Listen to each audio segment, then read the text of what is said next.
Who is Pomni? The face of the amazing digital circus? The jester who makes friends with a gummy crocodile that dies in the very second episode?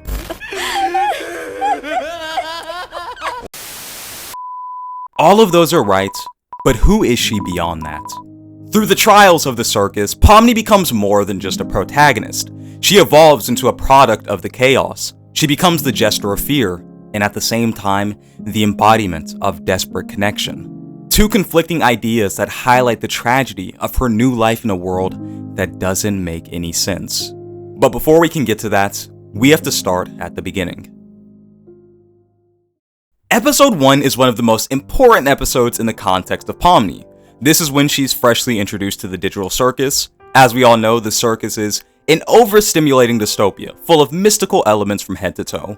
It's disorienting, and the natural response for anyone stepping foot in this world for the first time is to panic. For the entirety of her first time on the screen, and even well beyond this point, that panic becomes who she is. It's entertaining to watch, no doubt about that, but it's also where the initial disconnect for Pomni begins. While she's shrouded in panic, in a place completely unfamiliar to her with no way out, in contrast, everyone else is eerily calm.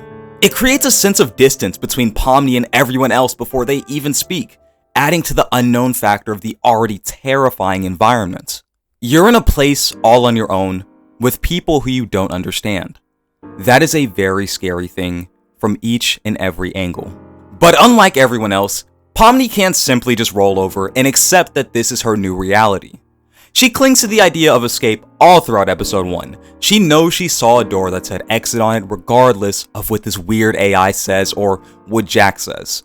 It exists and she's going to find it. Whether by luck or some external factor, she does stumble upon that door, and that becomes her light in the darkness. Down the endless, silent halls, home will be in sight.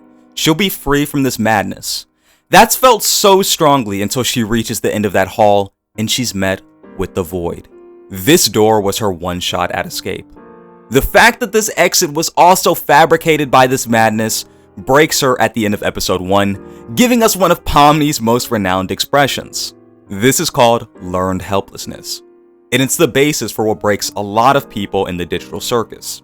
Escape feels so close, yet when you reach it, it's pulled away. You might try to find it again, you might even linger on that idea, but eventually, like everyone else, you will realize that there's nothing you can do at all. You're one of the many mice in a cage, and you are on the slower end to learn what it means to truly be helpless. By episode 2, that reality has set in. This is not a game, this is not a joke, and she's here for God knows how long. A dystopia full of people that you can't understand. Take a second to sit with that. That psychologically breaks people. It's the pinnacle of loneliness. But at the same time, that's why episode 2 becomes so important. When everything somehow shifts for the worse in the middle of everything, we see one of the most basic, yet most human forms of salvation arise. That being connection. Gummigoo learns that he's an AI. That is a heartbreaking revelation that he has to sit with on his own. But with Pomni, even if for a few moments, the two can both sit in that ambiguity and understand that mutual feeling of feeling like you're nothing. This scene with Gummigoo is the first time that a crack is put in the foundation of the digital circus. Empathy, hope, those all bleed into the monstrosity that this story thus far has been built upon. Up until this point, Pomni truly did feel alone, feel like she meant nothing when she entered the circus. The Gummigoo scene changes that. Gummigoo changes that. And while unfortunately Gummigoo doesn't make it to episode 3, the seeds of connection still remain. That in combination with the reveal that everyone cherishes those who don't make it, for the first time, a ray of light is visible in the otherwise dark circus. It isn't a convenient escape back to the real world, but rather the idea that connection is something that exists, something that's collectively cherished amongst the group. That's the ray of light. That's what shatters the barrier between her and the other characters, and the barrier between the unknown and the existing. As a testament to that, the next few episodes all feature significant steps towards the cast. The vulnerable scene with Kinger in episode 3 is a phenomenal example. At her lowest, what saves her isn't the possibility of escape, it's the hand of someone in the exact same situation as her. And in the context of Kinger especially, it's a sobering reminder that humanity does exist, that these people surrounding her have feelings, they cherish, they care, and ultimately that's why none of these characters have abstracted yet. In episode 4, we see much the same, with her being there for characters like Gangle at some of their lowest points. Pomni doesn't just get consolidated, she actively chooses to be there when she can. It's arguably her hidden side. Through that fear, that anxiety, even through that idea of learned helplessness, she's always been someone who extends a hand out to people who need it. This trend of connection only keeps building as the story goes.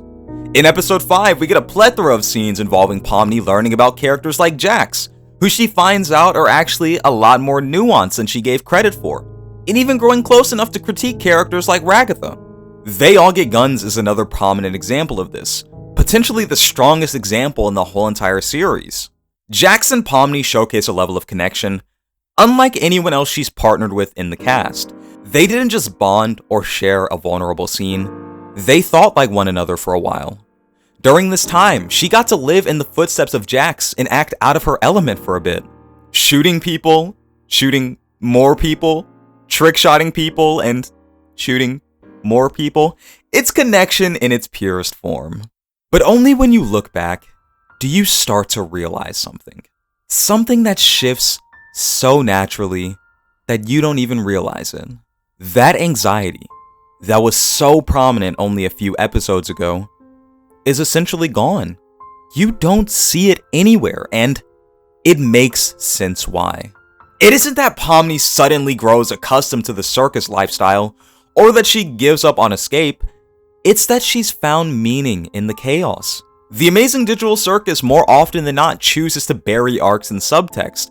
Each vulnerable scene, each encounter, all of them paint a clear idea of her evolution, and it's traceable all the way back to the beginning. Gummigoo teaches her that connection is still a real thing that can be found in the circus, both in NPCs and even in people, and it makes the whole thing a lot less dystopic. Kinger and Ragatha and Zubul and Ganger teach her that humanity is what they choose to preserve. In the circus, worth doesn't just disappear. That alone changes everything. Even Jax, though in his own weird and unique way, shows her that even the black sheep of the circus is still someone who feels, someone who deflects, someone who, underneath everything, is still so disturbingly human. I think episode 7 especially brings this to light. The entire cast holding hands as they approach Kane's office isn't meant to be a silly one-off Disney sequence. It might feel like it, but I promise it's not. It's meant to symbolize how much they've been through and how much they trust and appreciate one another because of that. But returning to what I mentioned a little while back, as Pomni grows closer to our cast, she over time becomes the resounding antithesis of fear. She steps into a more leader-appointed role. In episode 8, Kane also points this out directly. The depiction of leadership in the circus is at its strongest, and for most, if not all of it, Pomni is the one leading. She's even the one who suggests potentially giving up on escape entirely. The jester who was running from this place only 7 episodes ago is now the same one suggesting that they may have to potentially stay forever. That line, which I think many people still overlook, despite episode 8 being out for quite some time now, is this character's entire arc distilled into a single sentence, essentially. The growth of Pomni is one about connection, freedom, and chaos. Episode 8 in a lot of ways is all about looking back on the journey to reach this point. The mirror scene where we get a flashback to Pomni 7 episodes ago, standing in this exact same spot, at the exact same angle, now a little taller, now more detailed, and now not afraid, is proof enough of everything. Despite everything, it's still you. This episode, in my eyes, completes Pomni's arc without leaving anything up to interpretation. So far on the channel, we've covered Jax, Ragatha, and Bubble, and for each and every single one, it always circles back to, we simply won't know the extent of their arcs until episode 9, but that's just not the case for Pomni. We've seen her beginning when she was the outsider, the one who we witnessed getting exposed to the circus every step of the way, hitting dead ends, losing her sanity. We've also seen her middle, finding solace and connection, finding peace in the idea that here, even though everything is crazy as hell, there's still love, appreciation, and a sense of community. And we've seen her end. After everything, she eventually becomes a sort of leader for the cast, the one who problem solves when everyone is broken, the one who wants the best for everyone, even people who have previously pushed her away. It's not the most complex arc in the world, but Pomni isn't meant to be the most complex character. She's meant to underscore what life is like in the circus. She gives the audience a real-time overview of that hell from each and every angle. It's kinda genius, but at the same time, while Pomni's arc can be seen as sweet in some ways, it is the complete opposite, and I'm sure you guys understand why. Salvation doesn't overwrite where you are. Having connection is nice. That allows her to survive and maintain her sanity. But she's still very much trapped in the circus. Environmentally, things haven't moved a square inch from where we started. I can't stress this enough. Pomni is a product of the circus. A place where connection, something that deeply defines her and, to push further, saves her, is synonymous with an indefinite underlying tragedy. It is as grim as it gets. But with all that said, that is the Jester of Fear and Connection. What do you guys think about Pomni? On some of my other videos, I've seen people say that they would have preferred other characters who they consider to be more loaded to be the protagonist. What are your thoughts on that? There's a lot of discussion to be had in the context of Pomni. Have those discussions in the comments. Let me know your favorite parts. If you haven't already, please consider leaving a like and subscribing. Once I finish covering every character, I'm going to compile them all into a movie. We're missing Zubul, Gangle, Cain, and Abel. Whoever you guys want to see next, comment down below. Whatever comment gets the top likes, I'll probably cover them next. If you don't want to miss those videos when they release, turn on notifications. I haven't asked you guys to subscribe a single time in this video. Maybe I have, I don't know. But it's been Jax, and I'll catch you guys next time.